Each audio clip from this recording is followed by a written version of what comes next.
तो आज बात करते हैं आईसीआईसीआई बैंक की। क्या ये वाकई भारत के सबसे मजबूत बैंकों में से एक है? इसी सवाल का जवाब ढूंढने के लिए हम इसके स्टॉक पर एक नज़र डालेंगे, जो सितंबर 2025 तक के अनुमानित आंकड़ों पर आधारित है। चलिए शुरू करते हैं। तो किसी भी कंपनी को समझने के लिए सबसे पहले ये जानना ज़रूरी होता है कि भाई वो कितनी बड़ी है। तो शुरुआत आईसीआईसीआई बैंक के स्केल से ही करते हैं। तो ये देखिए, बैंक का मार्केट कैपिटलाइजेशन है करीब करीब 9.6 लाख करोड़ रुपए।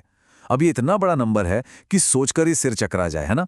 लेकिन इससे एक बात तो बिल्कुल साफ हो जाती है कि आईसीआईसीआई बैंक इंडियन मार्केट के सबसे बड़े, सबसे अहम खिलाड़ियों में से एक है। और बात सिर्फ साइज की नहीं है, बैंक का परफॉर्मेंस भी जबरदस्त रहा है। देखिए, इसका जो स्टॉक है वो अपने 52 हफ्ते के हाई के आसपास ही चल रहा है, और यही मजबूती इसे आज की हमारी पड़ताल के लिए एक और भी दिलचस्प टॉपिक बनाती है। ठीक है, तो बड़ी तस्वीर तो हमने देख ली, पर आज की तारीख में बैंक कैसा परफॉर्म कर रहा है, इसके लिए हमें इसके सबसे ताज़ा तिमाही नतीजों को देखना होगा। कह सकते हैं कि ये इसकी मौजूदा सेहत का असली रिपोर्ट कार्ड है। तो सबसे पहले नजर डालते हैं प्रॉफिट पर। पहली तिमाही में बैंक ने कमाया है 13,558 करोड़ का जबरदस्त नेट प्रॉफिट। अब ये सिर्फ एक बड़ा नंबर नहीं है, ये पिछले साल के इसी क्वार्टर से लगभग 15% की शानदार उछाल है, जो दिखाता है कि ग्रोथ कितनी हेल्दी है। प्रॉफिट तो ठीक है, पर बैंक का जो कोर बिजनेस है उसमें भी अच्छी खासी ग्रोथ दिख रही है। इसकी नेट इंटरेस्ट इनकम, मतलब जो ब्याज से मेन कमाई होती है, वो 10.6% बढ़ी है, और साथ ही जो लोन बांटे गए हैं वो भी 11.5% बढ़े हैं। तो ये दोनों ही आंकड़े साफ साफ बता रहे हैं कि बैंक का मेन धंधा लगातार बढ़ रहा है। अच्छा, अब एक ऐसे नंबर पे आते हैं जो दिखने में तो बहुत छोटा है, लेकिन शायद बैंक की मजबूती का सबसे बड़ा राज इसी में छिपा है, और वो नंबर है 0.41%। ये है बैंक का नेट नॉन परफॉर्मिंग एसेट्स यानी एनपीए रेशियो। तो सवाल यह है कि इस 0.41% का मतलब क्या है। जैसा कि सोर्स में भी कहा गया है, ये बहुत कम है, जो मजबूत एसेट क्वालिटी की तरफ इशारा करता है। सीधी सादी भाषा में कहें तो बैंक ने जो लोन दिए हैं वो बहुत अच्छी क्वालिटी के हैं, और उनके डूबने का यानी बैड लोन बनने का खतरा ना के बराबर है। बैंक कितना स्टेबल है, इसके दो और बड़े इंडिकेटर्स हैं। पहला, इसका प्रोविजन कवरेज रेशियो, जो करीब 75% है। इसका मतलब यह है कि बैंक ने खराब लोन से होने वाले किसी भी नुकसान से बचने के लिए एक तगड़ा सेफ्टी नेट बना रखा है। और दूसरा, इसका 16.3% का CET1 रेशियो। ये दिखाता है कि बैंक के पास किसी भी मुश्किल हालात का सामना करने के लिए भरपूर पैसा है। तो ये तो साफ है कि बैंक मजबूत है, लेकिन सवाल यह है कि ये कितना एफिशिएंट है, कितना प्रॉफिटेबल है। इसका जवाब हमें कुछ बहुत ज़रूरी फाइनेंशियल रेशियोज में मिलता है। सबसे पहले बात करते हैं रिटर्न ऑन इक्विटी यानी ROE की। ये बस ये बताता है कि बैंक अपने शेयर होल्डर्स के लगाए हुए पैसे पर कितना मुनाफा कमा कर दे रहा है, सिंपल। इसके बाद आता है नेट इंटरेस्ट मार्जिन, जिसे निम भी कहते हैं।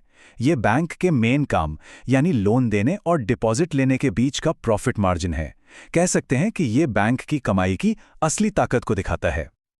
और ये चार्ट इन नंबर्स को बिल्कुल साफ साफ दिखा रहा है। 17 से 19% का ROE बहुत ही तगड़ा माना जाता है, और लगभग 4% का निम भी कमाल का है। इसका सीधा सा मतलब है बैंक सिर्फ पैसा ही नहीं कमा रहा, बल्कि बहुत एफिशिएंट तरीके से कमा रहा है। तो ठीक है, हमने बहुत सारे नंबर्स देख लिए। अब इन सब का कुल मिलाकर मतलब क्या निकलता है। चलिए अब बैंक की ताकत, उसके सामने क्या क्या रिस्क्स हैं, और मार्केट में अपने कॉम्पिटिटर्स के सामने वो कहाँ खड़ा है, इस पर एक नजर डालते हैं। तो तस्वीर काफी साफ है ना। एक तरफ है इसकी ताकतें, जैसे जबरदस्त प्रॉफिट ग्रोथ, बहुत कम NPA और शेयर होल्डर्स के लिए शानदार रिटर्न।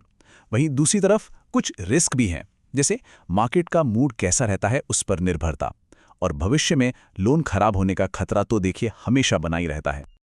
और अपने कॉम्पिटिटर्स के मुकाबले ये कैसा है? देखिए, HDFC बैंक का मार्केट कैप भले ही बड़ा हो, लेकिन ICICI की ग्रोथ रेट और ROE ज़्यादा मजबूत दिखती है। SBI साइज में सबसे बड़ा है, पर उसकी वैल्यूएशन अक्सर कम रहती है।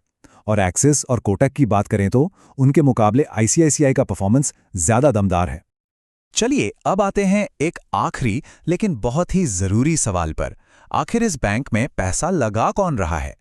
इसका जवाब हमें मिलता है शेयर होल्डिंग पैटर्न से, जो ये दिखाता है कि इस स्टॉक पर सबसे ज्यादा भरोसा किसे है। ये चार्ट देखिए, एक बहुत ही साफ कहानी बता रहा है। बैंक की लगभग 76% हिस्सेदारी एफआईआईज यानी विदेशी संस्थागत निवेशकों और म्यूचुअल फंड्स जैसे बड़े खिलाड़ियों के पास है। सीधी सी बात है, जो स्मार्ट मनी है यानी बड़े और जानकार इन्वेस्टर्स, वो इस स्टॉक पर जबरदस्त भरोसा दिखा रहे हैं। तो सबसे जरूरी बात जो यहां निकल कर आती है वो ये है कि बैंक का कोई एक पारंपरिक प्रोमोटर या मालिक नहीं है। इसकी ओनरशिप मुख्य तौर पर इंस्टीट्यूशंस के पास है और इसे बैंक के मैनेजमेंट और उसके फ्यूचर को लेकर एक बहुत मजबूत भरोसे के तौर पर देखा जाता है।